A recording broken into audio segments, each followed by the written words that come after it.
What's up YouTube, Zero here, and today I have an epic balanced build for the Sorcerer in Dragon's Dogma 2. In this video, I'll go over the spells required for this balanced build, then I'll get into the pawns that enhance this Sorcerer build and your party in general. Then I will talk about the equipment you want for this Sorcerer. Then I will talk about the augments at the end of the video for your Sorcerer. Now, I do want to say that this build doesn't require a ton of grinding, does require a little bit, but I wanted to put together a build that you could utilize really at any point of the game with a little bit of grinding, of course, because that's how you unlock a couple of the great spells. But I wanted to put together a build that was relatively easy to get together, but could absolutely wreak havoc on your enemies in this game. But before I get into it, I do want to say if you do enjoy this video, feel free to give it a thumbs up and hit that subscribe button for more Dragon's Dogma 2 content. I do a bunch of other video games, so feel free to check those out as well. Without further ado, let's get into this epic balanced Sorcerer build in Dragon's Dogma 2. Spells are going to be the bread and butter of any Sorcerer or Mage build. So getting the correct combination is going to allow you as a Sorcerer to deal high amounts of damage in a very short amount of time, depending on the enemy you're facing. This build that I have for you today is going to be an extremely well-rounded build, so regardless of the enemy or enemies that you're facing, you're going to be able to dispatch them with ease.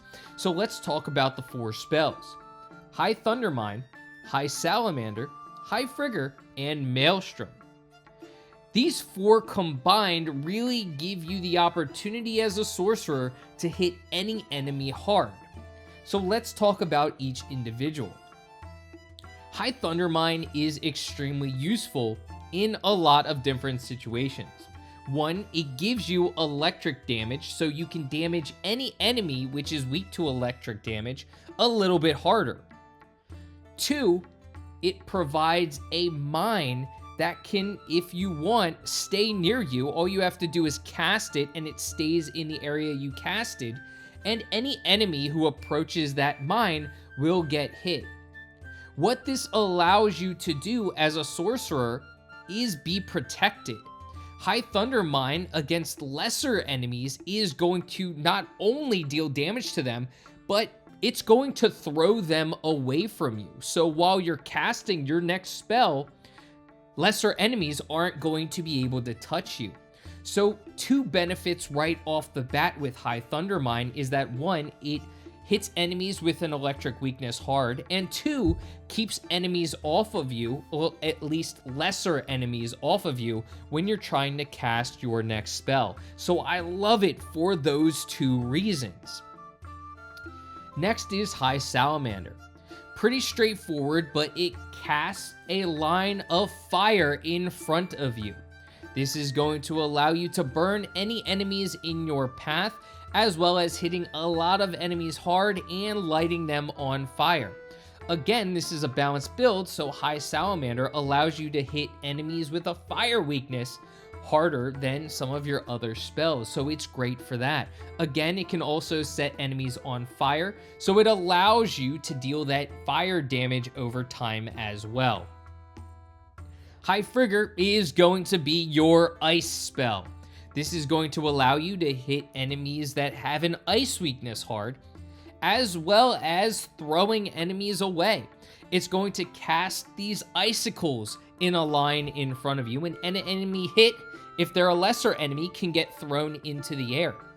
On top of that, it also has a chance to freeze enemies, so that's nice as well. I was even able to freeze a Chimera with High Frigger, which when you're freezing a boss, you can go ham on that boss. So that move, High Frigger, allows you to have a chance, not always the case, but have a chance to freeze enemies.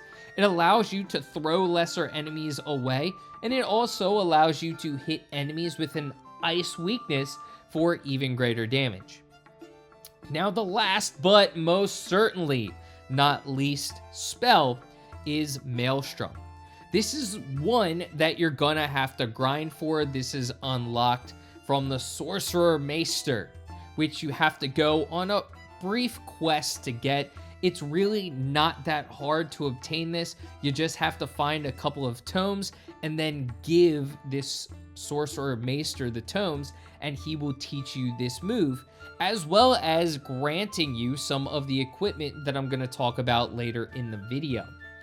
But what Maelstrom does is it conjures a tornado-like storm, wreaking havoc to any enemy caught in its path. Lesser enemies will get wrapped up in the storm and essentially thrown.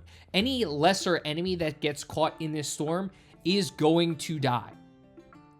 While this may not necessarily kill greater enemies or bosses in one hit, it can absolutely deal a ton of damage to that boss, regardless of the boss you are facing.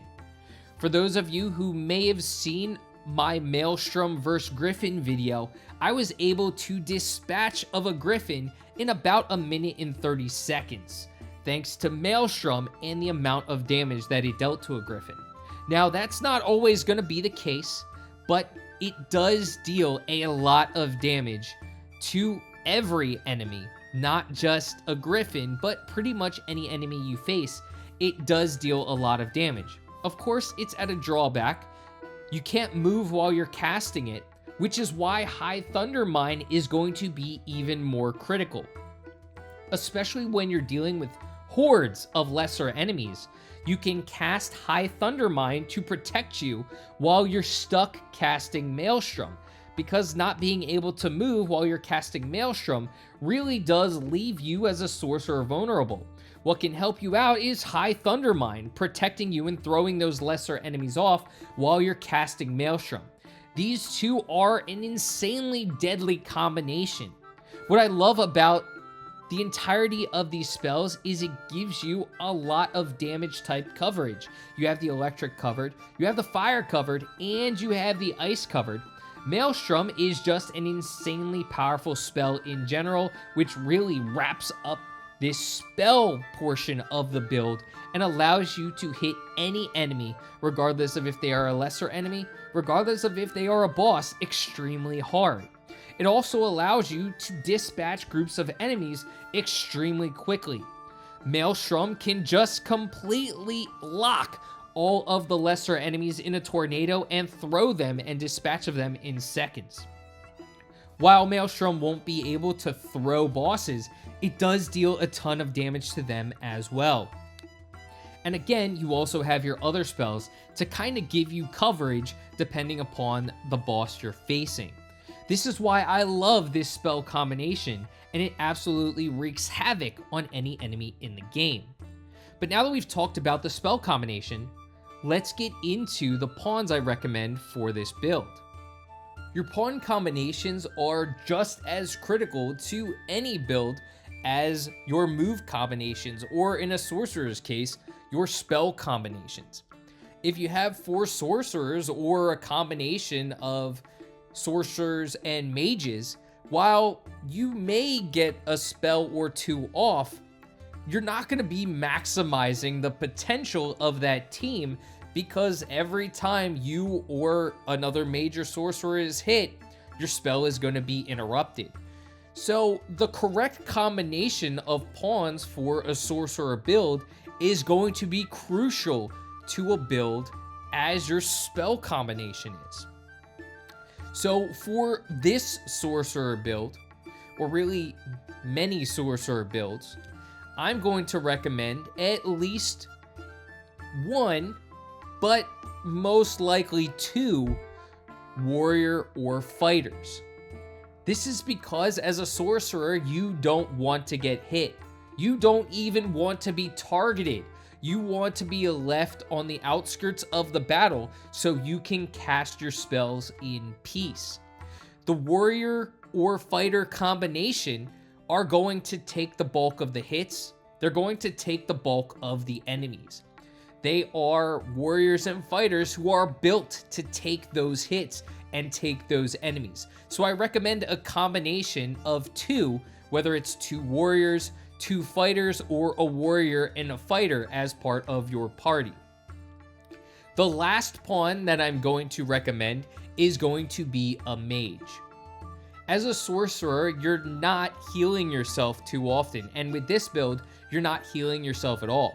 The sorcerer does have a spell that allows for the sorcerer to heal him or herself, but this build doesn't have that equipped. So how are you going to heal yourself? You can either utilize items or have a mage as part of your party. Mages are great pawns in Dragon's Dogma 2. They have a lot of support spells that allow your party to be enhanced. So I highly recommend having a mage as part of your party as well, because one, you have a combination of warriors and fighters that are going to be taking a lot of hits, so the mage can heal them up.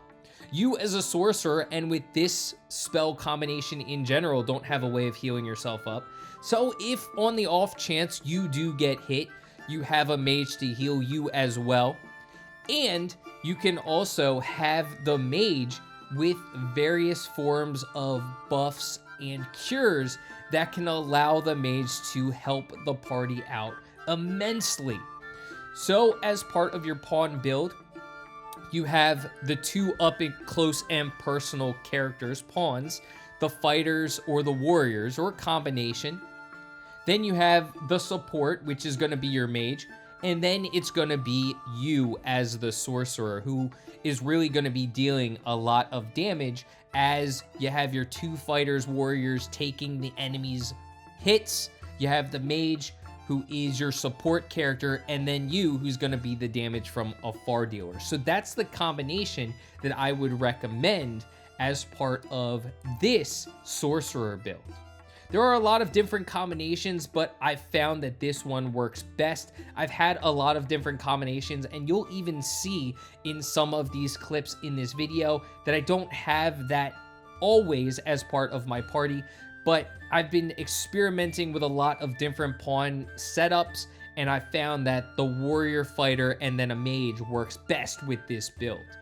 So now that we've talked about the pawn setup, let's get into talking about the equipment and the augments for this sorcerer build. Augments are very important for any build in Dragon's Dogma 2. I'm going to recommend the 6 that really enhance this sorcerer build. Now, they aren't necessarily required. The spell combination and pawn combination that I just gave you is absolutely going to wreak havoc on enemies regardless of the augments you have on your sorcerer.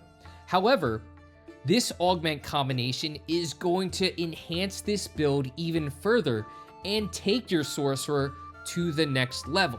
So let's talk about the 6 augments that I recommend for this build. 2 augments are going to be from the sorcerer himself. The first is going to be Catalyst, which increases damage dealt when exploiting a hostile target's elemental weakness. We already went over the spells. We have Thundermine, which is going to deal electric. We have Salamander, which is going to deal fire. And we have Frigger, which is going to deal ice. We are covering our basis for elemental weaknesses. So Catalyst is just going to enhance the damage when we are hitting enemies with their respective elemental weakness. So Catalyst is absolutely fantastic, and you get it just from leveling up the Sorcerer to rank 8. The next is going to be leveling up the Sorcerer to rank 9, and this is going to be Sagacity. Now Sagacity is going to just augment your magic as a Sorcerer. So of course, you're a sorcerer, you're utilizing magic, you want your magic augmented. So those are 2 from the sorcerer, just leveling up the sorcerer. The next is going to be from the mage. This is going to be rank 9 from the mage. It's going to be Exaltation. What Exaltation does is it's going to augment your stamina recovery speed. As a sorcerer, especially with some of those high damage dealing spells, especially Maelstrom, you're going to run out of stamina very quickly. Exaltation is going to help kind of balance that by augmenting your stamina recovery speed. So I do recommend this as part of your Sorcerer build.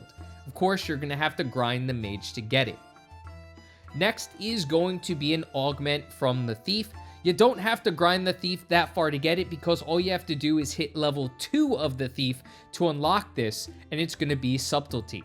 And what Subtlety does is it decreases the likelihood of being targeted by foes. Of course, you're a Sorcerer, you don't want to get hit, you're not built to get hit, you want to stand in the background casting your spells, so Subtlety is going to decrease the likelihood that enemies are going to target you. So this is great for this build as well. Next is going to be one off the Archer. You're going to have to get to rank 4 to get this augment on the Archer, but it's endurance. And all this is going to do is increase your maximum stamina. I just talked about briefly that you're going to be utilizing a lot of stamina, so anything that enhances your stamina is going to be crucial to this Sorcerer build. Finally, last but not least on the Augment tree for your Sorcerer is going to be Voracity from the Magic Archer. You only have to hit Vocation rank 4 on the Magic Archer to get this, but what Voracity is going to do is it recovers a small amount of stamina when you deliver the killing blow to a target. Again, focused on stamina recovery. We're utilizing a lot of stamina, dealing a lot of high damage spells, so anything to recover our stamina is going to be crucial for a build. So now that we've talked about the augments, let's last and finally but not least talk about the equipment that I'm utilizing and that you can easily obtain and utilize on your Sorcerer as well. You don't have to do a lot of grinding to get this equipment. Finally, I want to talk briefly about the equipment that you can utilize, or at least that I'm utilizing. Of course, you want to utilize the equipment that is the strongest that you can find. So some of what I've found, at least to this point in the game, I haven't completed the game yet, but I've been grinding, I've been going off on a lot of different quests. I have as my main staff the Plucked Heart. You can actually purchase this in the Rest Point Checktown. Then as my head, I have the Friar's Hood, which something else that you can purchase, and this is actually fairly early on in the game that you can purchase in Vernworth. Then I have the Eris Morpho Robe, which you actually unlock when you unlock Maelstrom. You get this as a reward, so I'm utilizing that, in which I got as a reward as part of the Maelstrom quest, so you should be able to get that fairly easily as well. Then on my legs, I have the Practitioner's Hosen, another one that you can easily purchase. This is going to be purchased in Back Batal. Then, as my cape, I have the Saurian Scale Cape. Of course, another one, y'all guessed it, you can purchase this or find it. So, another one that's fairly easy to get. More what I want to focus on are the rings, because there are a lot of different rings that you could potentially equip. Again, I've talked earlier about stamina and helping out stamina. So first is going to be the Ring of Triumph. This is a ring that slightly boosts maximum health and maximum stamina. It also increases the amount of weight that the wearer can carry. This is a pretty important ring, and you can actually get this by turning in 15 Seeker's tokens, so that's a relatively easy one to get, but great for this build. And the last ring that I have equipped is the Ring of Percipience. This is one that actually boosts magic, and where you can get this is you can actually get this in Myrddin's house, the giver of the Maelstrom quest. So look around his house and you can get the Ring of Percipience. So you get a couple of the equipment that I'm utilizing from Myrddin or in Myrddin's house. So that's it. That's the build. I hope y'all enjoyed this video, and if you did, feel free to give it a thumbs up, hit that subscribe button for more Dragon's Dogma 2 content. Let me know in the comments section what y'all think of this build. Is your Sorcerer similar, or do you have a completely different Sorcerer build? Let's talk anything Dragon's Dogma 2 in the comments section. Until next time, peace.